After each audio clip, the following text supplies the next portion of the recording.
중국을 봉쇄하려 했던 미국의 전략이 역회전하고 있는 모습을 보이고 있습니다. 현재 바이든 정부는 대중 관세 인하를 검토할 수밖에 없는 상황에 놓여 있습니다. 만약 미국이 대중 관세를 인하하게 되면 중국에 대한 봉쇄 정책은 혼란에 빠지게 될 것으로 보입니다.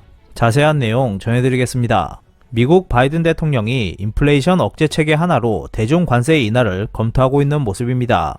이번 중간 선거에서 역풍이 예상되고 있는 가운데 경제계에 대한 배려 필요성이 높아진 것이 원인이지만 대중 관세를 원래대로 돌리면 미국의 중국 봉쇄 전략은 미중 무역 전쟁 이전의 모습으로 돌아가게 될 것입니다.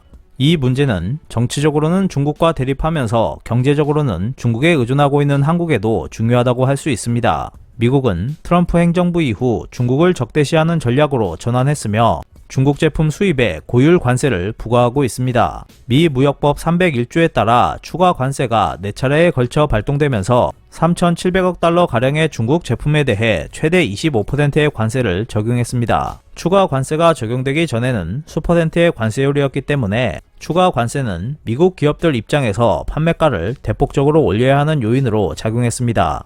2020년 1월 출범한 바이든 행정부도 기본적으로 트럼프 행정부의 대중 정책을 승계하고 있어서 세율 등에서 다소 변경은 있었지만 사실상 미중 무역 전쟁은 이어지고 있었습니다. 일련의 조치는 4년 단위로 재검토가 이루어지지만 기본적으로 미국과 중국의 관계는 변하지 않았고 앞으로도 관세 조치가 지속될 것으로 예상됐습니다. 최근 바이든 정권이 중국 제품에 대한 관세에 대해 재검토 가능성을 언급한 것은 이번 11월에 실시되는 중간 선거에서 고전할 것이라는 우려가 나오고 있기 때문이었습니다. 바이든 대통령이 향후 정권 운영을 확실히 하려면 중간 선거에서 승리할 필요가 있습니다. 하지만 바이든 정권의 정책에 불만을 갖고 있는 미국인들도 많아서 애초부터 중간 선거가 어려울 것으로 전망되고 있었으나 최근 들어 더 큰 골칫거리가 떠오르고 있습니다. 그것은 예상을 벗어난 상태로 진행되고 있는 인플레이션입니다. 그동안 미국 경제는 물가가 올라도 같은 속도로 경제도 확대되고 있었기 때문에 국내 소비는 그럭저럭 유지됐습니다. 그런데 러시아의 우크라이나 침공 등이 겹치면서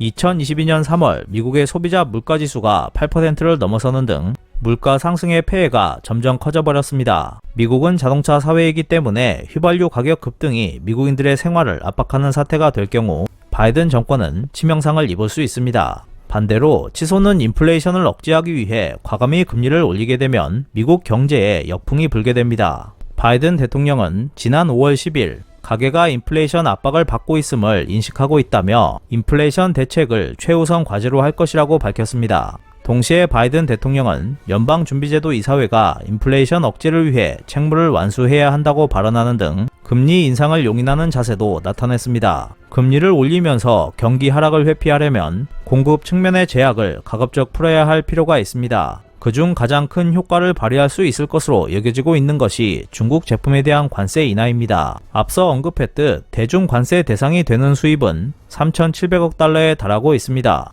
2021년 기준 미국은 중국으로부터 서비스를 제외한 약 5천억 달러에 달하는 제품을 수입하고 있었으므로 수입 총액의 70% 이상의 품목이 과세되고 있었다는 계산이 됩니다. 정부가 수입품에 높은 관세를 부과할 경우 매입하는 기업들은 국산품으로 전환하거나 다른 나라에서 수입하거나 높은 관세가 부과된 제품을 그대로 수입하거나 하는 선택을 해야 합니다. 현 시점에서 중국과 같은 레벨의 가격과 생산량을 실현할 수 있는 나라는 존재하지 않으므로 중국 이외의 나라를 선택하는 것은 한정적일 것입니다. 그리고 미국은 생산 비용이 높기 때문에 부가가치가 높은 일부 제품을 제외하면 국산품으로 전환하는 것도 어렵습니다.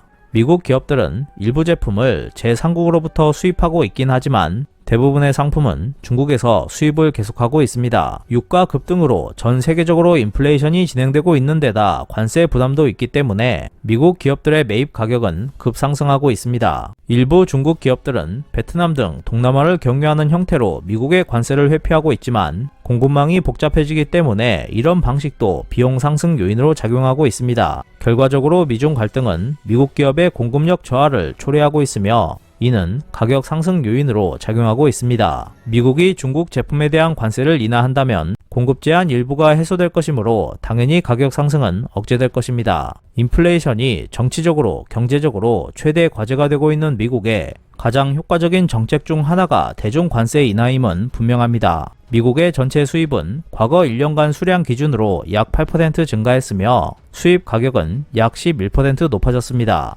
이는 전체 수입에 대한 숫자이지만 중국은 미국의 최대 교역 상대국 중 하나이기 때문에 수량 변화와 가격 변화는 중국의 영향을 크게 받고 있다고 봐도 무방합니다. 미국 기업들은 중국 제품에 대한 추가 관세를 부담하고 있기 때문에 관세분이 없어지면 발주 물량을 늘려 중국 기업의 단가 인하를 요구할 수 있습니다. 수주하는 중국 기업 입장에서도 판매 물량이 늘어나면 비용 절감 효과가 발생할 것입니다. 미국은 일용품의 대부분을 중국 제품에 의존하고 있기 때문에 가게에 미치는 효과는 매우 큽니다. 하지만 미국이 중국에 대한 추가 관세를 철폐하고 미중 갈등 이전으로 되돌리게 되면 사실상 중국에 대한 봉쇄책은 무용지물이 되어버릴 것입니다. 중국이 전 세계적인 인플레이션을 통해 노리고 있었던 것도 미국의 관세 철폐였을 것입니다. 미국 정부는 안보 리스크를 피하기 위해 반도체 국산화를 제조사에 강력히 요구하고 한국 기업들과 대만 반도체 기업인 TSMC에도 미국 내 공장 건설을 요청했습니다. 이에 따라 반도체 1위 기업인 미국 인텔은 중국에서 증산할 계획을 중단하고 미국 내 공장 증설을 강화하고 있지만 비용 면에서 많은 고민을 하고 있는 모습을 보이고 있습니다. 미국 정부의 요청을 받은 한국 기업과 TSMC도 미국 정부가 예상한 수준의 보조금으로는 수지 타산이 맞지 않는다며 미국 내 공장 건설의 어려움을 지적하고 있는 상황입니다. 인텔은 미국 기업이기 때문에 국산화라는 미국 정부의 방침을 어느 정도 수용할 수 있지만 한국 기업이나 TSMC는 채산이 맞지 않는다면 미국에서 사업하는 것에 대한 장점은 줄어들게 됩니다. 그럼에도 한국 기업과 TSMC가 미국 공장 건설 계획을 추진하고 있는 것은 중국에 대한 봉쇄 정책의 중요성을 이해하고 있기 때문일 것입니다. 다른 측면에서 보면 혹시나 발생할 수 있는 중국의 대만 침공이나 한국의 전쟁 리스크를 회피하기 위한 것일 수도 있습니다. 이 이야기는 무역에 있어서 중국의 많은 부분을 의존하고 있는 한국에 중요하다고 할 수 있습니다. 한국에게 중국은 최대 무역 상대국이기 때문에 순수하게 비즈니스상 이익만 생각할 경우 미국과 함께 중국을 압박하게 되면 한국 경제에도 마이너스로 작용합니다. 그럼에도 불구하고 많은 한국 기업들이 경제 안보에 대해 적극적인 것은 중국 봉쇄의 중요성이나 미국의 제재와 지원도 무시할 수 없기 때문일 것입니다. 이런 상황에서 미국이 선뜻 대중 관세를 철폐해버리면 애초에 미중 갈등은 무엇이었는가라는 고민에 빠지고 말 것입니다. 만약 바이든 정부가 관세 철폐를 단행할 경우 중국에 대한 봉쇄 정책은 혼란스러울 가능성이 높아질 것이기 때문에 한국의 대중 비즈니스에도 큰 영향을 끼치게 될 것입니다. 한국은 정부만의 대응보다는 기업과 산업계, 학계나 전문가 집단의 설득 논리를 만들어 다층적 접근을 통해 지금의 상황을 슬기롭게 해결해 나가기 위한 노력에 힘써야 할 것으로 보입니다.